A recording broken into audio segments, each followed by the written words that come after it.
At the January 2023 board meeting, there was a motion brought up to hear a presentation on alternative financing for the infrastructure. 4 of the board members voted yes, we would like to see the presentation. 4 board members voted we're not interested in anything that could save us money. Since it was a tie, the tiebreaker goes to the president. She also voted no, she's not interested in any alternatives that could possibly save you money. Back in 2016, when this all got started, 2016, early 2017, they had Vanguard Engineering came in here and originally started this project. And they came in here with a LIDAR unit and basically put it all, digitized the neighborhood so that they could give us a quote. And the original quote was around $7 million. So they created an infrastructure fund and they put 12% of the dues coming into the infrastructure fund to help pay for the project.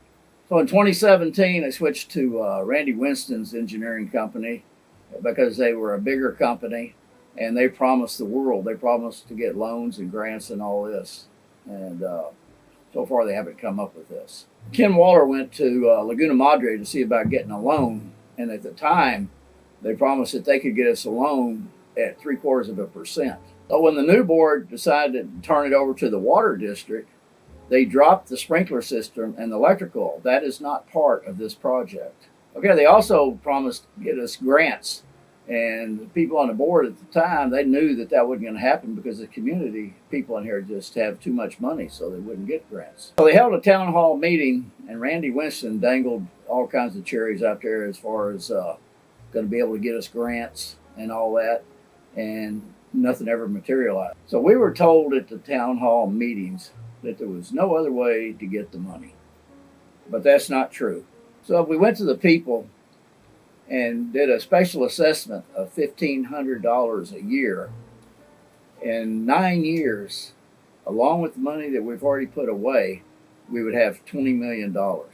In 9 years, we'd pay for the project, and that would save us about $20 million. The bottom line is our bylaws say that everyone in here gets an equal vote on how we spend our money. Even if it gets voted down, everyone would have a say in this project. At this point, since they've created a special taxation district, we could be freighted and overtaxed more than anybody else in the district. When Laguna Madre created the special election for taxation, the people by a small majority voted to separate us from taxation from the rest of the valley, resulting in us being taxed at a higher rate than anybody else in the valley for the next 30 years. About 320 people got to vote, and they decided for everybody in the village. Originally, it wasn't set up to be a bond. It was set up to be a loan, and we were promised these low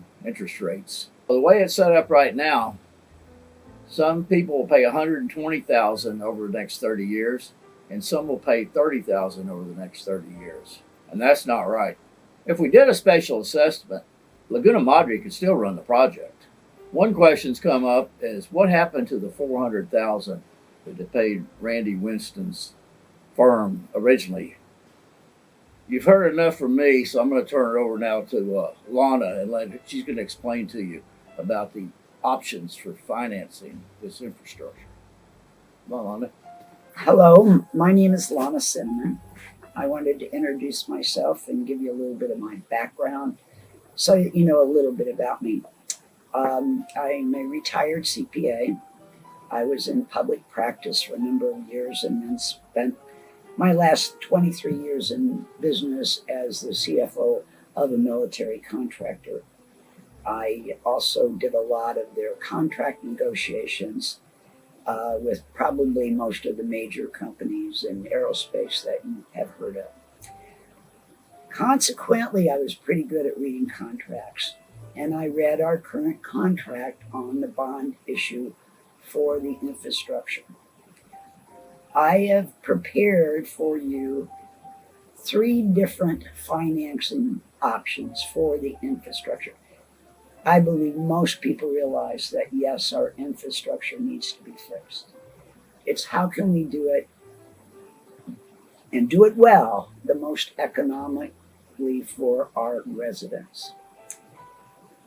The paper that I'm going to show you is going to appear on this video where you can stop it and read it. And I presented here 3 different financing options, one of which is the current bond that we're now under contract with the Laguna Madre Water District. I'm going to show you the pros and cons of each one.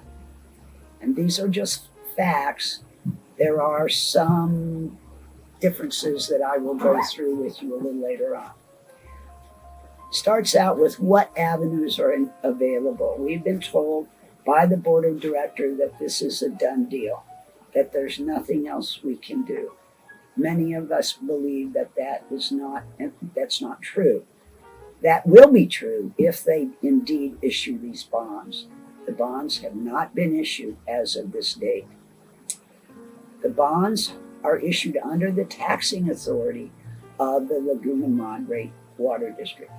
Consequently, their voting issues to pass the bond and their repayment issues are very, very different than our bylaws and directives for the condominium association to which we belong. Under a taxing authority, only residents are allowed to vote, full-time residents. Under our bylaws and directives, every lot owned by the property owner gets to vote, 1 vote per lot. In the bond situation, the property owners did not get to vote. Under an assessment, same thing. Each lot would share in the costs. Under the bond issue, their portion would be based on the assessed valuation of their property. Consequently, a stick-built house would pay much more than a vacant lot, even though 2 people occupying a residence would use approximately the same amount of sewer and water. The other option is a bank loan, which I would like to think would be more towards a line of credit. We've looked at an option on a loan before, but that's when we were getting a very reduced interest rate. Since that reduced rate is no longer available to us, I've calculated this at a commercial lending rate, which is 7%. So let me go through one by one, and we'll talk about each one. Again, under the bond, only permanent residents were allowed to vote. That number was, I believe, a little bit more than 300, and 229 people actually voted. We lost, that passed by 28 votes. The term of this debt is 35 years. 35 years you would be assessed on your property taxes to pay this back. The interest rate, although the estimate we were given a year ago in February was 4%. We have agreed to pay whatever the Federal Reserve rate is plus 2 points over prime. The best rate we can expect right now is 6%.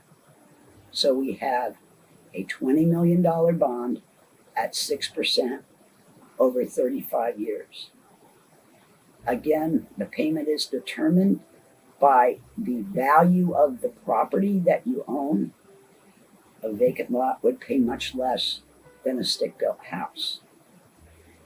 The amount of the debt would be fixed at $20 million. That doesn't mean they'll get it all done for $20 million. We have no guarantee of the project's completion, and we have no control over what the water district is doing and how they proceed. The interest on that loan for $20 million for 35 years at 6% is $42 million. The cost to each property owner, if we spread the cost equally over 1,000 units, is $62,000.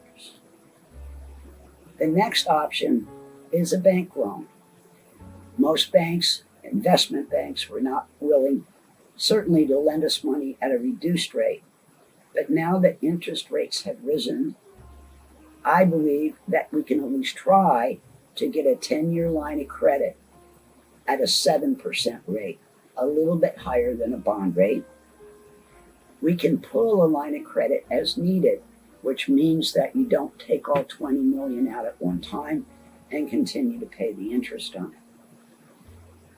The term would be determined by how much we pulled and how long it took us to pay it back.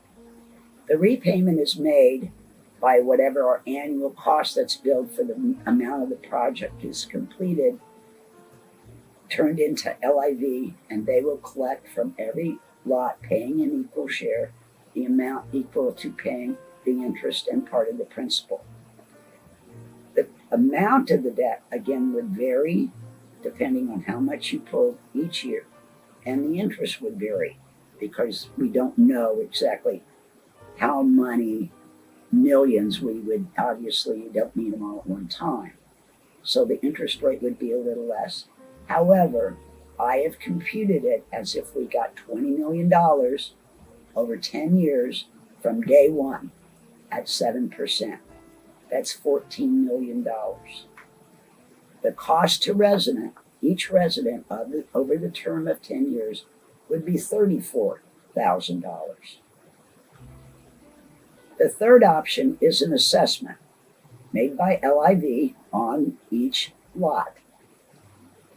Under our bylaws and declarations, that is what it says, that all costs incurred by the village will be paid equally by each lot owner. If we assess each lot owner a $1,500 per year assessment, we would accumulate $1.5 million every year. We would pay for the work as we went, so it would be funded as we continue to work on the property. We would have it done by a partnership, hopefully between LIV and the Laguna Madre water system. They could still do the project, just the financing would be different. It would take us approximately 13 years with no other intervention to pay down the $20 million. We were using a 12% of our annual budget as a fund to pay for a $10 million loan we never got. I have not included that 12% of the budget in this calculation. This is as if we got $20 million as of day one. Here are the things that happened with the bond issue is that the property owners did not get to vote for this, which is in direct violation of our bylaws and our directives under the condominium association. The other major problem was how the debt would be repaid. The empty lot would be assessed at a very low value, even though it could be rented out to RVs the entire year and use exactly the same water and sewer as a temporary resident down here that spends 6 months a year, as certainly as much as they use. It should have been divided equally. Each lot pays their fair share, just like our directives and our bylaws say. Talking about the bank loan for a moment, yes, we would have to go out and look at some investment banking to get this loan. But I think at a rate of 7%, that's providing it doesn't go up again, I think that's a feasible alternative. That would reduce our cost by a little bit less than $30 million if we kept that term at 10 years. The third option is an assessment by LIV. That would be an estimate of $1,500 a year by property owner. It would take us about 13 years to accumulate the $20 million that we need. However, I've not considered, as I said before, the money that we are already saving to pay off a loan that we actually never got. Many of the people with whom I spoke during the term of this bond discussion that's been going on, have no idea what is involved in this. If you look at what the bill is going to be, you can see that there are several more viable options, and I would like you to just give it a fair chance, take a look at it, and see what you think. It is somewhat ironic that four of the board members, plus the president, decided against allowing Lana to give her presentation to the community.